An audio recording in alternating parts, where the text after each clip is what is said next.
Hello learners, iPlus Training Solutions in UGC NET Management 2025 December Question Discussion Series like everyone swagatham.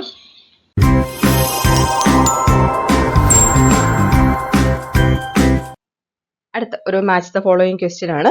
ഒരു കുറച്ച് quality related ആയിട്ടുള്ള tools തന്നിട്ടുണ്ട്. അതിൻ്റെ ഏത് quality management tool ആണ് നമ്മൾ യൂസ് ചെയ്യേണ്ടതെന്ന് നമ്മൾ ഐഡന്റിഫൈ ചെയ്യാനാണ്. പർപ്പസ് പറയുന്നത് ഇതൊക്കെയാണ്: identifying specific improvement opportunities, then analyzing problems and their root causes, then highlighting problems, then operational planning for building quality into products or services. Then tools പറയുന്നത് ഇതൊക്കെയാണ്: control charts, Pareto diagrams, POCIO, then fishbone diagram. Options ഇങ്ങനെയാണ് വരുന്നത്. നമുക്ക് proper ആയിട്ട് match ചെയ്യാൻ നോക്കാം. Purpose identifying specific improvement opportunities identify ചെയ്യാൻ വേണ്ടിയിട്ട് നമ്മളെ ഹെൽപ്പ് ചെയ്യുന്നത് പാരറ്റോ ഡയഗ്രാംസ് ആണ്. Okay, then analysing problems and their root cause. ഓരോ പ്രോബ്ലം എന്താണെന്നുള്ളത് മനസ്സിലാക്കി അതിനെ അനലൈസ് ചെയ്ത് അതിന്റെ റൂട്ട് കോസസ് മനസ്സിലാക്കാൻ വേണ്ടിയിട്ട് ഹെൽപ്പ് ചെയ്യുന്നത് ഒബ്വിയസ്ലി ഫിഷ് ബോൺ ഡയഗ്രാം ആണ്. ആ ഒരു ഫിഷ് ബോൺ ഡയഗ്രാം അതാണ് എന്നുള്ളത് മനസ്സിലാക്കി കഴിഞ്ഞാൽ തന്നെ നമുക്ക് സിമ്പിൾ ആണ്.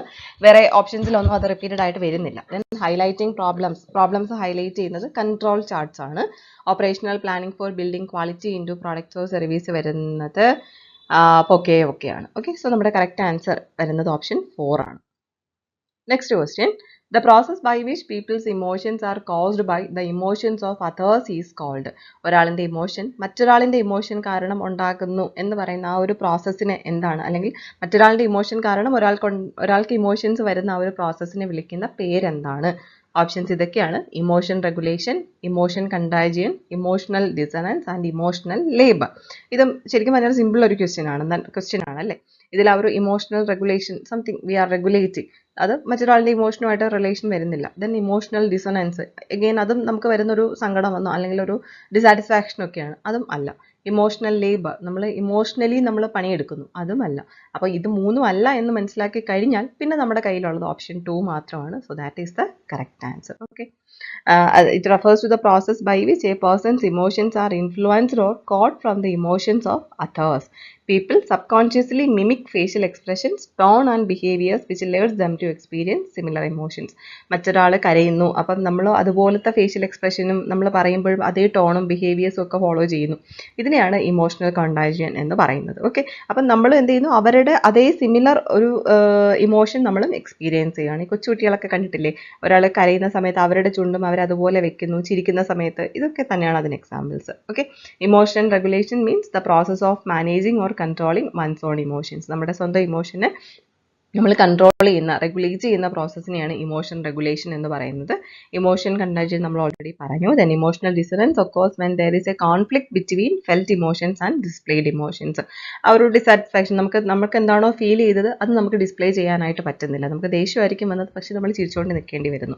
ഇതാണ് ഇമോഷണൽ ഡിസണൻസ് എന്ന് പറയുന്നത്. Emotional labour, the effort employees makes to display organisationally desired emotions during service ഇൻട്രാക്ഷൻസിന്റെ സമയത്തൊക്കെ എംപ്ലോയീസിന് ഓർഗനൈസേഷൻ പറയുന്ന അല്ലെങ്കിൽ ഓർഗനൈസേഷനെ പ്ലീസ് ചെയ്യാൻ വേണ്ടിയിട്ടുള്ള ആ ഒരു ഇമോഷൻ കാണിക്കേണ്ടി വരുന്നുള്ളൂ, rather than their own emotions. ഇതിനെയാണ് ഇമോഷണൽ ലേബർ എന്ന് പറയുന്നത്. ഓക്കെ, അടുത്ത question: the Vs that define the big data. നമ്മൾ ബിഗ് ഡേറ്റ പഠിക്കുന്ന സമയത്ത് ഭയങ്കര ഇമ്പോർട്ടൻ്റ് ആണ് എന്ന് നമ്മൾ പറഞ്ഞു പഠിക്കുന്നതാണ്. അതിൽ ആ ബിഗ് ഡേറ്റയെ ഡിഫൈൻ ചെയ്യുന്ന വീസ് ഏതൊക്കെയാണെന്നാണ്: volume, variety, velocity, validity and veracity ആണ് നമുക്ക് തന്നിട്ടുള്ള ഓപ്ഷൻസ്. അതിൽ ഏതൊക്കെയാണ് എന്നുള്ളതാണ് നമ്മൾ ചൂസ് ചെയ്യേണ്ടത്. ഒബ്വിയസ്ലി നമ്മുടെ correct answer ABCE and E ആണ്. ഓക്കെ, അതിൽ volume, variety, velocity and variety ആണ് ബിഗ് ഡേറ്റയുടെ 4 വീസ്. ഭയങ്കര ഇമ്പോർട്ടൻ്റ് ആണ് ഈ ഒരു area. Volume means the huge amount of data generated from various source. ആ ഒരു ബിഗ് ഡേറ്റ നമ്മൾ അനലൈസ് ചെയ്യുന്ന സമയത്ത് ഇപ്പം ഫേസ്ബുക്ക്, അതിന് ഒരു ഫ്രാക്ഷൻ ഓഫ് സെക്കൻഡിനകത്ത് നടക്കുന്ന ട്രാൻസാക്ഷൻസ് എത്രയാണ് എന്നുള്ളത് മെഷർ ചെയ്യുക ഭയങ്കര വലുതല്ലേ. അപ്പം ഡേറ്റ, അതിൻ്റെ വലിയൊരു ഡേറ്റ, ബിഗ് ഡേറ്റ, അപ്പോൾ അതിൻ്റെ പല സോഴ്സസിൽ നിന്ന് വരുന്ന ആ ഒരു വലിയൊരു വോളിയത്തിനെയാണ് വോളിയം എന്നുള്ള V കൊണ്ട് കാണിക്കുന്നത്. Then variety, different types of data such as structured, semi structured and unstructured. ഈ കിട്ടുന്ന ഡേറ്റ വെറൈറ്റി ഭയങ്കര കൂടുതലാണ്. പല സ്ട്രക്ചറിലുള്ള, പല ടൈപ്സിലുള്ള, സെമി സ്ട്രക്ചേർഡ് ആയിട്ടും അൺസ്ട്രക്ചേർഡ് ആയിട്ടും സ്ട്രക്ചേർഡ് ആയിട്ടൊക്കെ ഉള്ള ഡേറ്റ ആയിരിക്കും നമുക്ക് കിട്ടുന്നത്. Then velocity, the speed at which data is generated and processed. ആ ബിഗ് ഡേറ്റ എത്ര സ്പീഡിലാണ്, ഭയങ്കര സ്പീഡിലാണ് ജനറേറ്റ് ചെയ്യുന്നത്, പ്രോസസ്സ് ചെയ്യുന്നത്. Then veracity, the accuracy and reliability of the data. ആ ഒരു ബിഗ് ഡേറ്റയിലെ ഡേറ്റേൻ്റെ ആക്യുറസിയും ആ ഒരു റിലയബിലിറ്റിയാണ് വെറാസിറ്റി കൊണ്ട് കാണിക്കുന്നത്. ഓക്കെ, then അടുത്ത ക്വസ്റ്റ്യൻ ഇതാണ്, put the given steps in sequence to solve the transportation model problem in operations research. Operations റിസർച്ചിൽ ട്രാൻസ്പോർട്ടേഷൻ മോഡൽ പ്രോബ്ലം സോൾവ് ചെയ്യാൻ വേണ്ടിയിട്ടുള്ള സ്റ്റെപ്സ് താഴെ തന്നിട്ടുണ്ട്. അതിനെ കറക്റ്റ് സീക്വൻസിൽ അറേഞ്ച് ചെയ്യുക എന്നുള്ളതാണ്. ഓപ്ഷൻസ് ഇതൊക്കെയാണ്: test for optimality, perform optimality test, make a transportation table, find the basic feasible solution, then iterate towards an optimal solution. ഇവിടെ നമ്മൾ നേരത്തെ പറഞ്ഞിട്ടുള്ള ഒരു സീക്വൻസ് ഓർഡറിൽ അറേഞ്ച് ചെയ്യാനുള്ള ക്വസ്റ്റ്യൻസ് പോലെ തന്നെ ആ ഒരു ലോജിക് അപ്ലൈ ചെയ്ത് നമുക്ക് ചെയ്യാൻ പറ്റുമോ എന്ന് നമുക്ക് നോക്കാം. ഇതിൽ ടെസ്റ്റ് ഫോർ ഒപ്റ്റിമാലിറ്റി ടെസ്റ്റിംഗ് ഒക്കെ ലേറ്റർ സ്റ്റേജസിൽ വരുന്ന കാര്യമാണ്. പെർഫോം ഒപ്റ്റിമാലിറ്റി ടെസ്റ്റ് അഗെയിൻ അതും ആ ഫസ്റ്റ് വരാൻ ഒരു സാധ്യതയില്ലാത്തൊരു കാര്യമാണ്. മേക്ക് എ ട്രാൻസ്പോർട്ടേഷൻ ടേബിൾ അത് നമുക്ക് കൺസിഡർ ചെയ്യാം. അപ്പോൾ നമുക്ക് എയിലൊരു സാധനം സ്റ്റാർട്ട് ചെയ്യത്തില്ല അല്ലെങ്കിൽ ഈ ഒരു പ്രോസസ്സ് സ്റ്റാർട്ട് ചെയ്യത്തില്ല എന്ന് മനസ്സിലാക്കിയാൽ നമുക്ക് ഓപ്ഷൻ 1 എലിമിനേറ്റ് ചെയ്യാനായിട്ട് പറ്റും. Then perform optimality test again അതിൽ സ്റ്റാർട്ട് ചെയ്യാൻ പറ്റുമോ, സാധ്യതയുണ്ടോ? ഇല്ല. അപ്പോൾ ബിയിൽ സ്റ്റാർട്ട് ചെയ്യുന്ന ഓപ്ഷൻസ് ഒന്നും ഇല്ല താനും. Then make A transportation table അത് നമുക്ക് കൺസിഡർ ചെയ്യാൻ പറ്റുന്ന ഒരു ഓപ്ഷനാണ്. Find the basic feasible solution ഒരിക്കലുമില്ല, അതും ആദ്യം വരാൻ നമുക്ക് സാധ്യതയില്ല. അപ്പോൾ അതും ഡിയിൽ സ്റ്റാർട്ട് ചെയ്യത്തില്ല. അപ്പോൾ ഓപ്ഷൻ 3 നമുക്ക് എലിമിനേറ്റ് ചെയ്യാം. Then iterate towards an optimal solution അതിനും സാധ്യതയില്ല. അപ്പോൾ ഇതിലൊന്നും സ്റ്റാർട്ട് ചെയ്യാൻ സാധ്യതയില്ല എന്ന് മനസ്സിലാക്കിയാൽ തന്നെ നമുക്ക് വളരെ സിമ്പിളായിട്ട് ഓപ്ഷൻ 2 ആണ് എന്നുള്ളത് നമുക്ക് മനസ്സിലാക്കാനായിട്ട് പറ്റും. ഓക്കെ, നമുക്ക് നോക്കാം കറക്റ്റ് സീക്വൻസ് എങ്ങനെയാണ് എന്നുള്ളത്. First make A transportation table, ഒരു ട്രാൻസ്പോർട്ടേഷൻ ടേബിൾ നമ്മൾ മേക്ക് ചെയ്യുക. Then find the basic feasible solution, ഒരു ബേസിക് ആയിട്ടുള്ള ഒരു ഫീസിബിൾ സൊല്യൂഷൻ ഏതാണ് എന്നുള്ളത് അതിൽ നിന്നിട്ട് ഹെൽപ്പോട് കൂടി നമ്മൾ മനസ്സിലാക്കുക. ദെൻ പെർഫോം ഒപ്റ്റിമാലിറ്റി ടെസ്റ്റ് നമ്മൾ പെർഫോം ചെയ്യുക. Iterate towards an optimal solution, then test for optimality. ഇതാണ് ആ ഒരു ട്രാൻസ്പോർട്ടേഷൻ മോഡൽ പ്രോബ്ലത്തിൻ്റെ correct sequence. So option 2 is the correct answer. First to transportation model, arrange supply, demand and transportation cost in a matrix forms. Supplyയും ഡിമാൻഡും transportation കോസ്റ്റും എല്ലാം ഒരു matrix ഫോമിനകത്ത് അറേഞ്ച് ചെയ്യുക. Then find the basic feasible solution. Obtain an initial solution using methods like north west corner, least cost or Vogel's approximation method. ഇതിൽ ഏതെങ്കിലും ഒരു മെത്തേഡ് യൂസ് ചെയ്തുകൊണ്ട് ഒരു ഇനിഷ്യൽ സൊല്യൂഷൻ ഒബ്റ്റെയിൻ ചെയ്യുക. Then optimality test പെർഫോം ചെയ്യുക. Check whether the current solution is optimal using Modi or stepping stone method. Then ഈ പറയുന്നത് iterate towards an optimal solution. If the solution is not optimal, improve the allocations. Then test for optimality. Verify that no further improvement is possible. Confirm the optimal solution. Okay. ഇതിൽ ശരിക്കും പറഞ്ഞാൽ ഈ ഒരു എന്താണ് സൈക്കിളിൽ ചോദിച്ചിരിക്കുന്ന ഏകദേശം ഈ ഒരു സീക്വൻസിൽ അറേഞ്ച് ചെയ്യാനുള്ള ക്വസ്റ്റ്യൻസ് എല്ലാം ഭയങ്കര സിമ്പിൾ ആണ്. കാരണം കൺഫ്യൂഷൻസ് വരുന്ന രീതിയിൽ ഓപ്ഷൻസ് അറേഞ്ച് ചെയ്യുന്നത് ഭയങ്കര കുറവാണ്. നമുക്ക് ഫസ്റ്റ് വരുന്നത് ഇതാണ്, ലാസ്റ്റ് വരുന്നത് ഇതാണ് എന്നൊക്കെ ഒരുവിധം മനസ്സിലാക്കിയാൽ ആൻസറിലോട്ട് എത്താനുള്ളൊരു സ്കോപ്പ് കൂടുതലാണ്. ഓക്കെ, അടുത്ത ക്വസ്റ്റ്യൻ ഇതാണ്. Generally a super market is classified by which of the following category. പൊതുവെ ഒരു സൂപ്പർ മാർക്കറ്റിനെ ഏത് കാറ്റഗറിയിൽ അല്ലെങ്കിൽ ഏത് ബേസിസിലാണ് കാറ്റഗറൈസ് ചെയ്തിരിക്കുന്നത്? Relative prices, ownership, product line sold or service provided. എന്തിൻ്റെ ബേസിസിലാണ്? പ്രോഡക്റ്റ് ലൈൻ സോൾഡ് അല്ലേ. ഏത് പ്രോഡക്റ്റ് ലൈനാണ് അവർ ഡീൽ ചെയ്യുന്നത്, സെയിൽ നടത്തുന്നത് എന്നതിൻ്റെ ബേസിസിലാണ് സൂപ്പർ മാർക്കറ്റ്സിനെ പൊതുവെ ക്ലാസിഫൈ ചെയ്തിരിക്കുന്നത്. Okay, retail stores are commonly classified based on several criteria such as ownership, independent retailer, chain store, franchisee. അതായത് ആ ഒരു റീറ്റെയിൽ സ്റ്റോർ ഓൺ ചെയ്തിരിക്കുന്നത് ആരാണ്, എങ്ങനെയാണ് എന്നുള്ളതിൻ്റെ ബേസിസിൽ റീറ്റെയിൽ സ്റ്റോഴ്സിനെ നമുക്ക് ക്ലാസിഫൈ ചെയ്യാം. ലൈക്ക് ഇൻഡിപെൻഡൻറ്റ് റീറ്റെയിലർ ഒരാളാണ് അതിൻ്റെ ഓണർഷിപ്പ് ഏറ്റെടുത്തിരിക്കുന്നത്, അല്ലെങ്കിൽ ചെയിൻ സ്റ്റോഴ്സ് ഒരു ഓണറിന് തന്നെ ഡിഫറെൻറ്റ് സ്റ്റോഴ്സ് ഉണ്ടോ, അതോ ഫ്രാഞ്ചൈസി സ്റ്റോഴ്സ് ആണോ. പിന്നെ വേറൊരു രീതിയിൽ റിലേറ്റീവ് പ്രൈസസ്, ഡിസ്കൗണ്ട് സ്റ്റോഴ്സ് ആണോ, ഓഫ് പ്രൈസ് റീറ്റെയിലേഴ്സ് ആണോ, കാറ്റഗറി കില്ലേഴ്സ് ആണോ, അങ്ങനെ ഒരു റിലേറ്റീവ് പ്രൈസസിൻ്റെ ബേസിസിൽ നമുക്ക് ക്ലാസിഫൈ ചെയ്യാം. Then service provided, self service ആണോ, ലിമിറ്റഡ് സർവീസ് ആണോ, ഫുൾ സർവീസ് ആണോ, അങ്ങനെ ഏത് ടൈപ്പ് ഓഫ് സർവീസ് ആണ് പ്രൊവൈഡ് ചെയ്യുന്നത് എന്നതിൻ്റെ ബേസിസിൽ നമുക്ക് ക്ലാസിഫൈ ചെയ്യാം. Then product line sold. A supermarket is mainly classified based on the product line itself, which typically includes groceries, food items, household products. ഇതിൻ്റെ ബേസിസിലാണ് നമ്മൾ സൂപ്പർ മാർക്കറ്റ്സിനെ പൊതുവേ ക്ലാസിഫൈ ചെയ്യുന്നത്. സോ നമ്മുടെ correct answer product line sold ആണ്.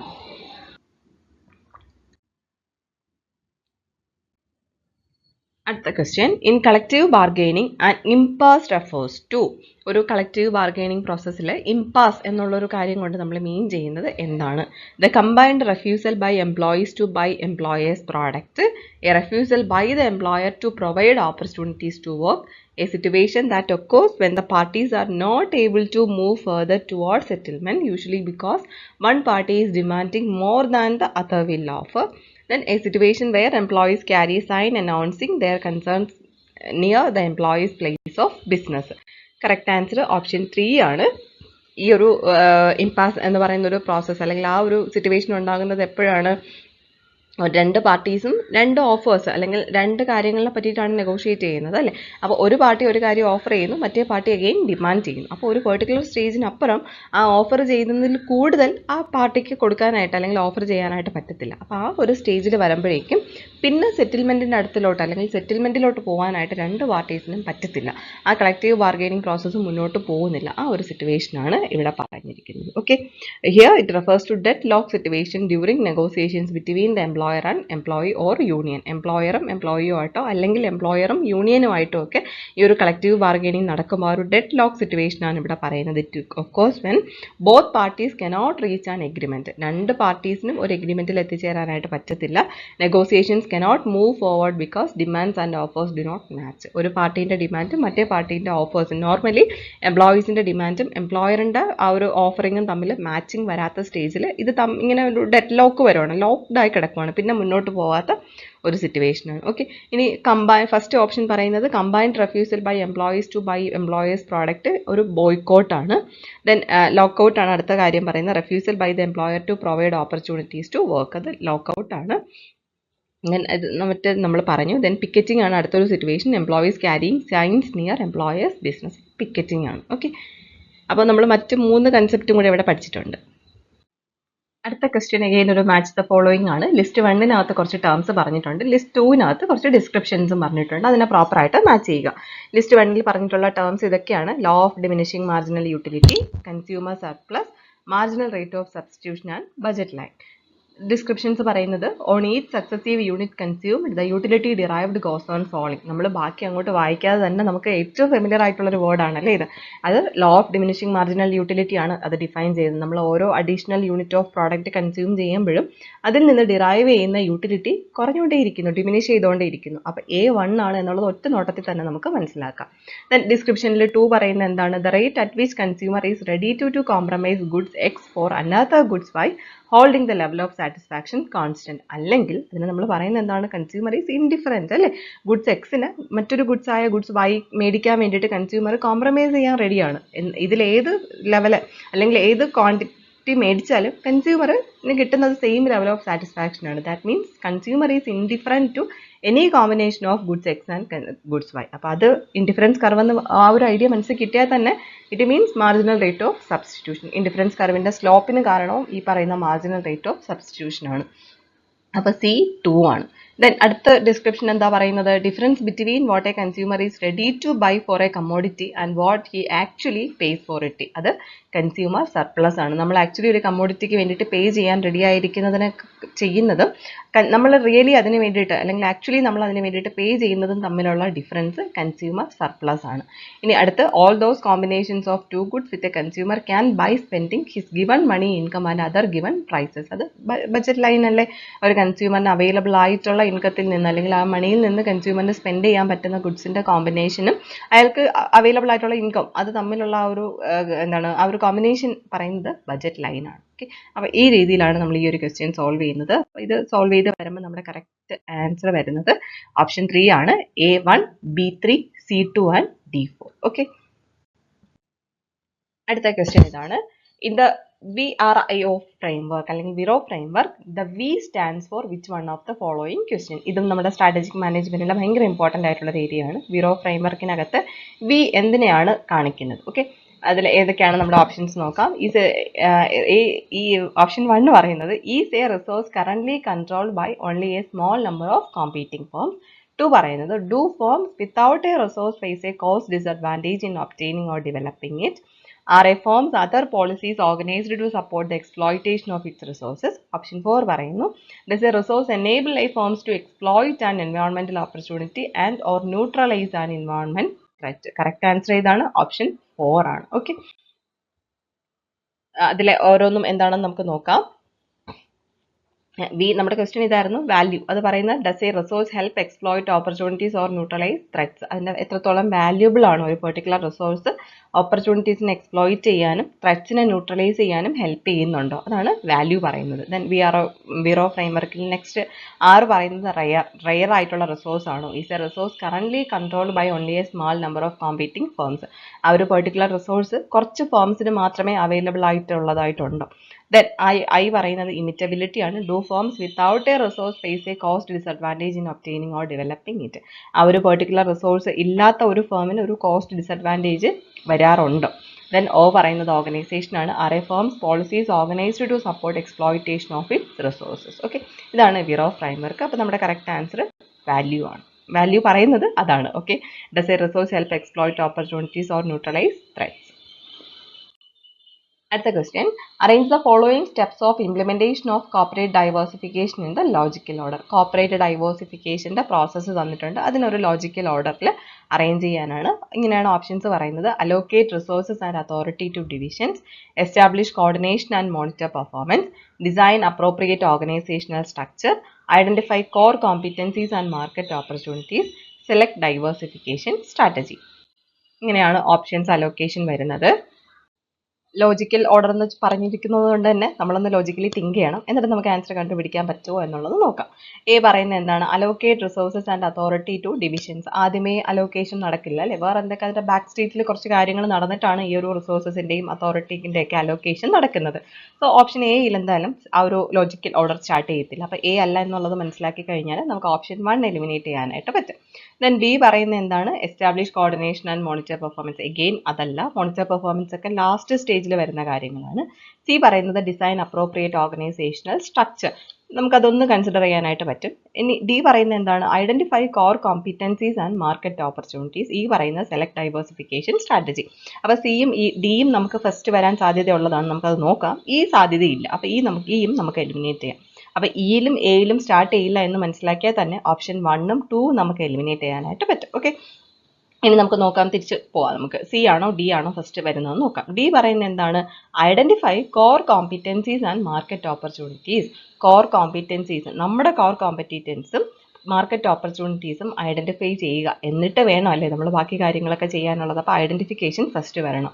So the logical order start with option D. അങ്ങനെ വരുമ്പോൾ 3 ആണ് നമ്മുടെ കറക്റ്റ് ആൻസർ. ദെൻ അടുത്ത എന്താ വരുന്നത്?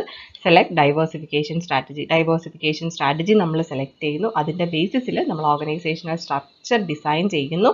ദെൻ നമ്മൾ allocate resources and authority divisions and establish coordination and monitor performance. Okay, ഇനി അങ്ങനെയല്ല, നിങ്ങൾക്ക് ആ ഒരു സി ആണോ ഡി ആണോ ആദ്യം വരുന്നതെന്നുള്ളൊരു കൺഫ്യൂഷൻ വന്നു. എഗെയിൻ നമുക്ക് ചെയ്യാൻ പറ്റുന്ന മറ്റൊരു കാര്യം, ലാസ്റ്റ് ഏത് വരും എന്നുള്ളതൊന്ന് തിങ്ക് ചെയ്ത് നോക്കുക.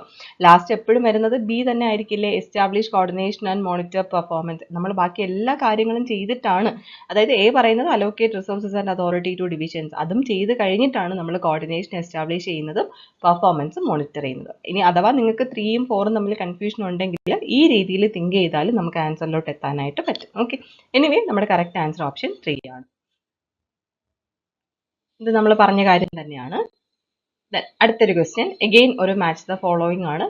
കുറച്ച് ടൈപ്സ് ഓഫ് ലിവറേജ് ലിസ്റ്റ് 1ൽ പറഞ്ഞിട്ടുണ്ട്. Operating leverage, financial leverage, combined leverage and degree of leverage. List 2ൽ അതിൻ്റെ ഇൻ്റർപ്രിട്ടേഷൻസ് പറഞ്ഞിട്ടുണ്ട്. അതിൻ്റെ ബേസിസിൽ നമ്മൾ കറക്റ്റ് എങ്ങനെയാണ് മാച്ച് ആയിട്ട് വരുന്നത് എന്നുള്ളത് കണ്ടുപിടിക്കണം. ലിസ്റ്റ് 1ൽ പറഞ്ഞിരിക്കുന്നത്, ലിസ്റ്റ് 2ൽ പറഞ്ഞിരിക്കുന്ന ഇൻ്റർപ്രിട്ടേഷൻസ് ഇതൊക്കെയാണ്. Sensitivity of EPS to EBIT changes, sensitivity of EBIT to sales changes, sensitivity of EPS to sales changes and ratio based quantitative measures. എങ്ങനെയാണ് മാച്ച് ആയിട്ട് വരുന്നത്? ഓപ്പറേറ്റിംഗ് ലിവറേജ് എന്ന് പറഞ്ഞാൽ എന്താണ്? Sensitivity of EBIT to sales changes. സെയിൽസിൽ വരുന്ന ചേഞ്ചസിനനുസരിച്ചിട്ട് EBITൽ വരുന്ന ചേഞ്ചസ്, ആ ഒരു സെൻസിറ്റീവ്നെസ് എത്രത്തോളം ഉണ്ട് എന്നുള്ളതാണ് ഓപ്പറേറ്റിംഗ് ലിവറേജ് പറയുന്നത്. സോ A2 ആണ് എന്നുള്ളത് കിട്ടിക്കഴിഞ്ഞാൽ യെസ്, വേറെ ഒന്നും ഓപ്ഷൻസിൽ അത് വരുന്നില്ല, ഓപ്ഷൻ 1 ആണെന്നുള്ളത് മനസ്സിലാക്കാം. ദെൻ ഫൈനാൻഷ്യൽ ലിവറേജ് എന്താ പറയുന്നത്? Sensitivity of EPS to EBIT changes. EPSഉം EBITഉം തമ്മിലുള്ളതാണ്.